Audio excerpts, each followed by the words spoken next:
em ơi, sớm hôm có nàng tơ được mùa nắng. Anh ơi, nắng mưa có chàng đồng ruộng mới thơm vàng.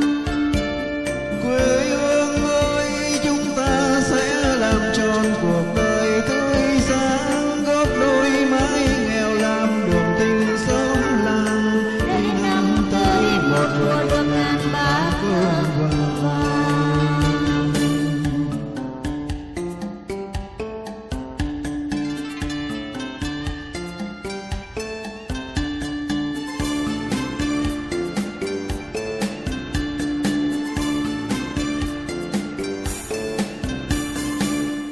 Ai thiếu tình quê, lòng hàng mơ sống cùng chân gió hiền.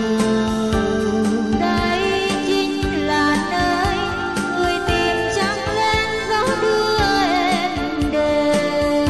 Thấy lời một lá thư duyên, câu hò lại ấm vui thêm. Nhọc nhân càng thấy say quên, rất vui đón mùa về chào hương quê.